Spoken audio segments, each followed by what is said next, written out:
Students, so today we are going to learn a very beautiful poem from 9th standard course book 2.1 comparisons. नववीच्या 2.1 unit मधली comparisons ही कविता आज आपल्याला पाहिजे. Now in this poem we have contrasting ideas or things compared. परस्पर विरोधाभास असलेल्या गोष्टी या ठिकाणी कंपेअर केल्यात. And here the poet used the word as for comparing these ideas, these things, and this figure of speech is called simile. So throughout the poem, we find this figure of speech simile by using the word as. And here we have contrasting ideas. For example, day and night. Day म्हणजे दिवस, night म्हणजे रात्र. So such ideas are expressed in our poem. So this is very beautiful poem that we are going to learn. So please open the textbook page number 34. Hello. So let us start the poem comparison. The first two line, पहिल्या दोन ओळींचा पाहूया अर्थ आपण. Fast as a spaceship, slow as a snail. So fast, जलद. Spaceship means अवकाशयान, आकाशाचे यान जातं. That speed is very high. त्याची स्पीड कशी असते? फास्ट असते. And slow as a snail. Snail means गोगलगाय. It goes slowly. आणि गोगलगाय कशी जात असते? फार सावकाश. So here the speed is compared. या ठिकाणी काय कशाची तुलना केली आहे? स्पीडची केलेली आहे की स्पेसशिप फास्ट आहे आणि स्नेल स्लो आहे. पुढच्या दोन ओळी. Big as a dinosaur, small as a nail. So here size, या ठिकाणी साईजबद्दल सांगितलं. So dinosaur is very big. त्याची साईज कशी असते? फार मोठी असते. Whereas small is a nail. आणि नेल म्हणजे खिळा. खिळा कसा असतो? छोटासा असतो. So big as a dinosaur, डायनासोरसारखा मोठा, आणि स्मॉल ॲज अ नेल, आणि नेलसारखा, खिळ्यासारखा छोटासा. म्हणजे या ठिकाणी साईजची चर्चा केली. Next two line. Fierce as a tiger. Fierce means terrible, भयानक असा. ॲज अ टायगर, वाघ कसा भयानक वाटतो की नाही आपण पाहिलं.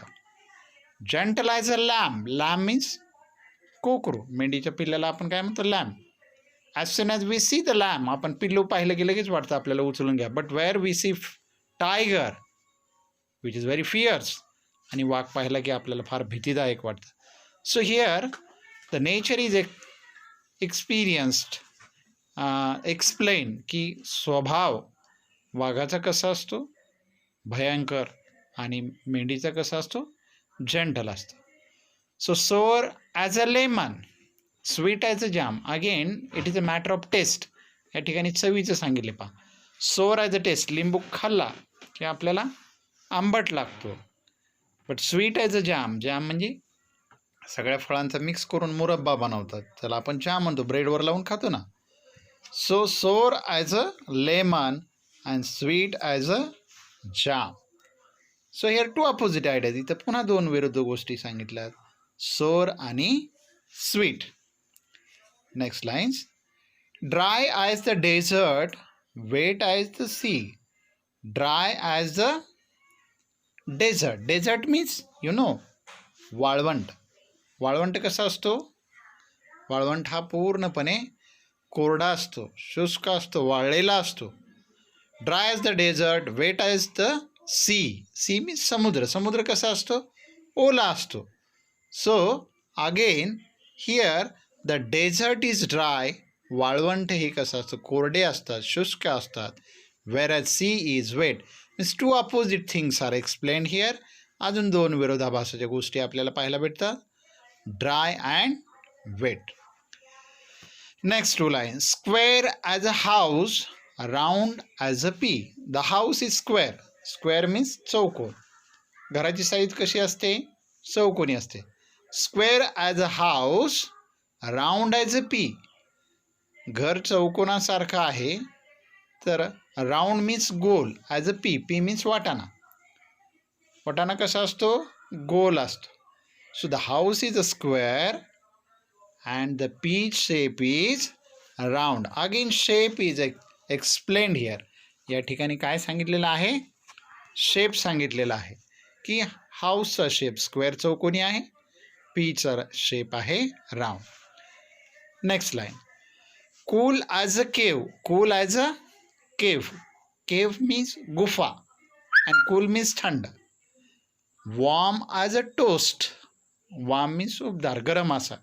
टोस्ट आपण सकाळी चहाबरोबर जे खातो, टोस्ट खातो का नाही, तेव्हा तो बेकरीमध्ये तयार होतो तेव्हा तो कसा असतो? गरम असतो. So here when we entered in a cave, गुहेत गेलं की अतिशय थंड असते आणि गरम गरम भट्टीतला तोस कसा असतो? गरम असतो ताजा. सो टू कॉन्ट्रास्टिंग आयडियाज इथं सांगितलेलं आहे की कूल आणि वॉर्म, थंड आणि गरम, या दोन गोष्टीचं कम्पॅरिझन केलेलं आहे. Now next. Noisy as a road drill, quiet as a ghost. Drill माहिती आहे आपण छिद्र पाडा वापरतो, पण it is a road drill म्हणजे रस्ते तोडताना जी ड्रिल ब्लास्टिंगसारखी वापरतात त्याला आपण रोड ड्रिल म्हणतो. And it is noisy. तुम्ही पाहिलं असेल रोडचं काम चालू असताना धडधड धडधड त्याचा आवाज येतो आणि इट बिकम नॉइझी आणि फार गोंगाट होतो आपल्याला या ठिकाणी. Now quiet as a ghost. Quiet as a ghost. Quiet means शांत आणि ghost you know very well, ज्याची फार भीती वाटते आपल्याला. घोस्ट भूत. आणि भूत कसं, वातावरण कसं असतं भूत म्हणल्यावर? सगळं शांत. तसं रोड कसा आहे या ठिकाणी ड्रिलिंगमुळे नॉइझी आहे, गोंगाट घालतोय. आणि दुसरं की घोस्ट हे कसं असतं?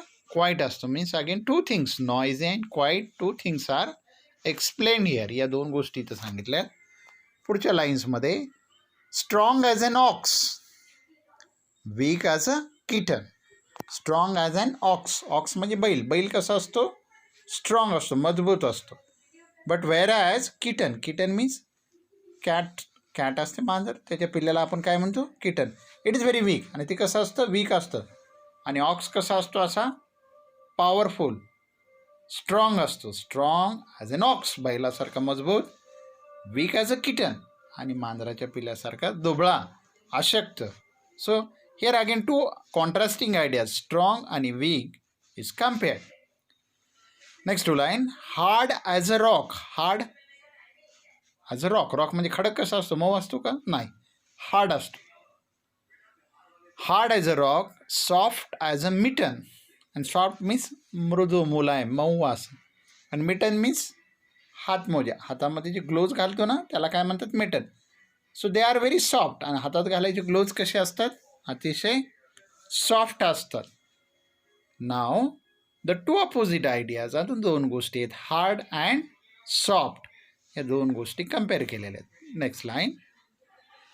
Dark as a tunnel. Tunnel means बोगदा. डोंगर पोखरून जो मध्ये रस्ता काढलेला असतो ना, टनेल. आणि बोगद्यात गेल्यावर काय असतो? डार्कनेस, अंधार असतो.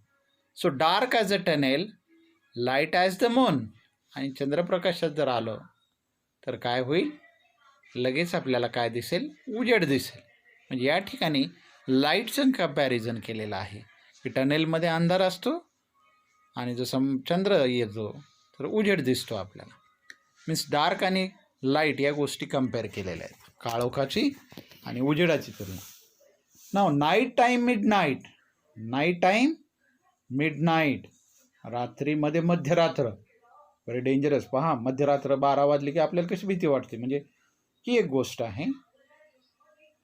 Night time mid night. Day time noon. आणि डे टाईम दिवसाच्या वेळेत काय आहे? दुपार. म्हणजे दिवसाचे 12 आणि रात्रीचे 12. दिवसाचे 12 म्हणजे लख्ख प्रकाश, उजेड असतो. रात्रीचे म्हणजे अंधार, काळोख, सगळं वातावरण शांत असतं. So again two things compared, night and day, दिवस आणि रात्र यांची तुलना केली. Tall as a giant. Giant means राक्षस. टॉल, राक्षस कसा असतो? असं धिप्पाड, उंच असतो. Tall as a giant. Short as an elf.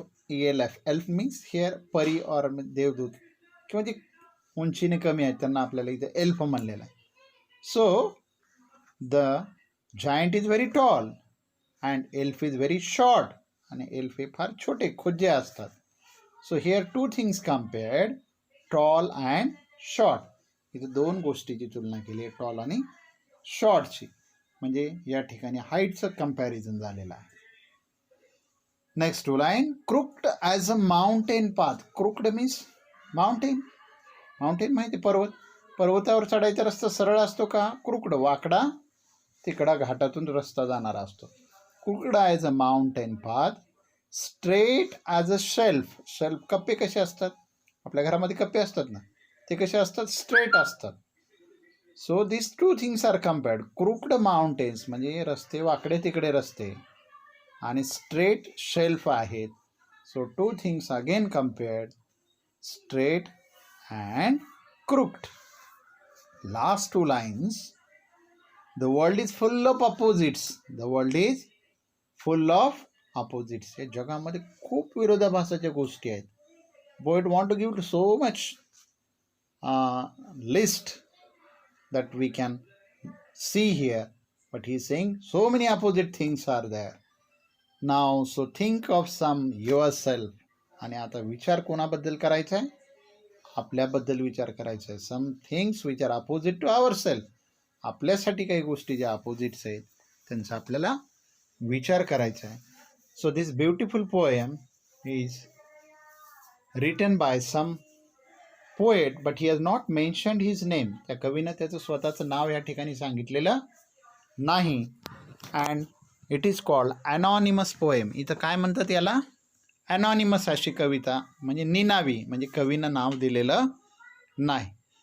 So title of the poem is comparisons and name of the poet is not mentioned here. It is called anonymous. निनावी अशी कविता आहे. I think you understood this poem very well. तुम्हाला ही कविता समजलेली असेल. Comparisons आणि अशा गोष्टी कंपॅरिझनच्या आपल्याला या कवितेतून शिकायला भेटलेल्या आहेत. So I think you got the idea. Let us stop and prepare for the next